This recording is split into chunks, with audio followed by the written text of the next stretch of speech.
Makasih ya. Makasih. Ya.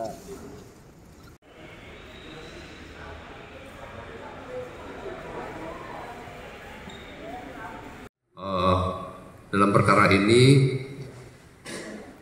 penyidik sudah pernah mengirimkan berkas perkara sampai dengan tahap 2, kemudian perkara juga sudah disidangkan, namun ada pra peradilan dari para tersangka terkait masalah status penetapan tersangka dan permohonannya dikabulkan, sehingga digunakan untuk mengajukan gugatan putusan sela dan memerintahkan supaya SPDP dikembalikan kepada para penyidik dan barang bukti juga dikembalikan kepada penyidik.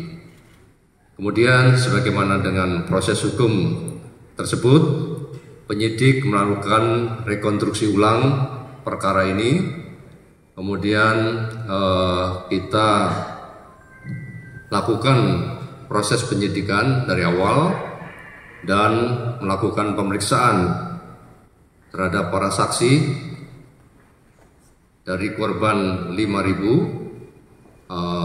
Kemudian kita mendapatkan saksi lagi sehingga sampai dengan korban 7.000 orang dalam perkara yang direkonstruksi ulang tersebut.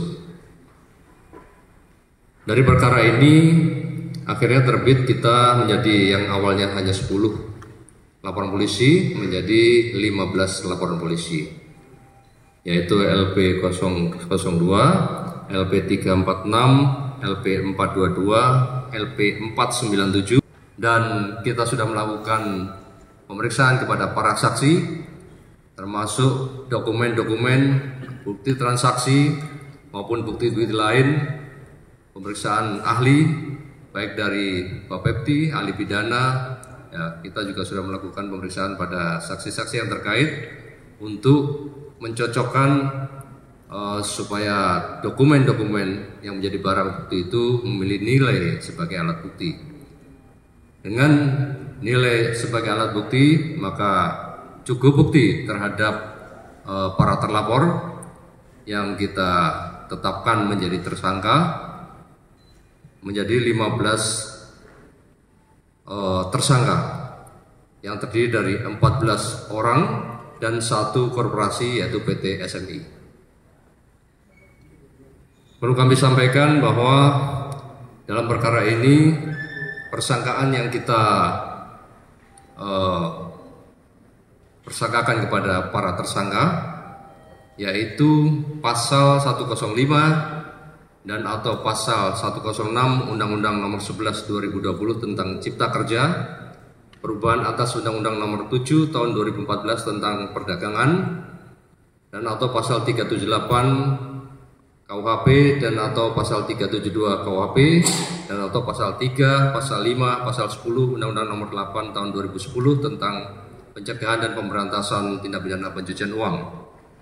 Junto pasal 55 KUHP, junto pasal 56 KUHP, junto pasal 64 KUHP, junto pasal 65 KUHP. Kami sampaikan secara singkat bahwa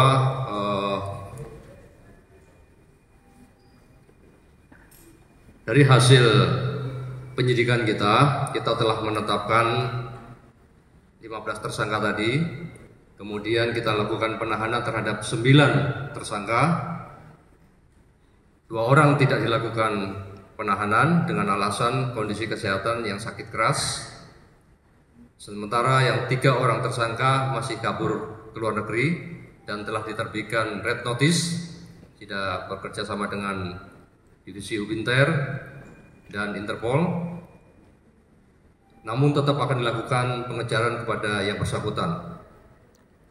Kemudian kami sampaikan bahwa hasil penyidikan kita berhasil melakukan penyitaan yang dikuatkan dengan penetapan penyitaan dari pengadilan, yaitu berupa aset properti sebanyak kurang lebih dengan total nilai 1,5 triliun.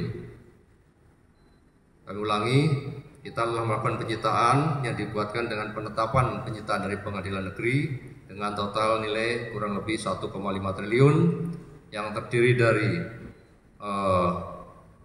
bangunan tidak bergerak maupun barang bergerak, yaitu kendaraan berupa mobil-mobil mewah yang sudah kami jejer di depan.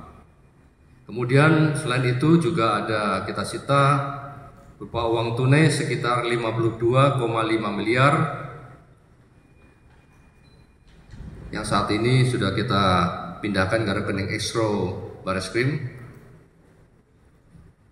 Untuk total mobil yang kita sita saat ini ada 11 unit senilai kurang lebih 15 miliar dan 26 aset properti berupa hotel, villa, kantor, apartemen, ruko, dan rumah yang tersebar di beberapa kota yaitu Jakarta, Tangerang, Bogor, Bali, Pekanbaru, Banjarmasin, Balikpapan, Batam, Belitung, dan Bandung.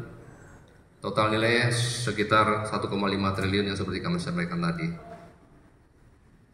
Sampai saat ini kami masih terus berkoordinasi dengan mitra kita yaitu Kejaksaan, PPATK, Bapepti, LPSK, BPN, Imigrasi, Korlantas untuk penelusuran aset yang mungkin masih bisa kita temukan kembali untuk kita lakukan penyitaan serta melakukan verifikasi maupun audit keuangan terkait dengan masalah kerugian korban.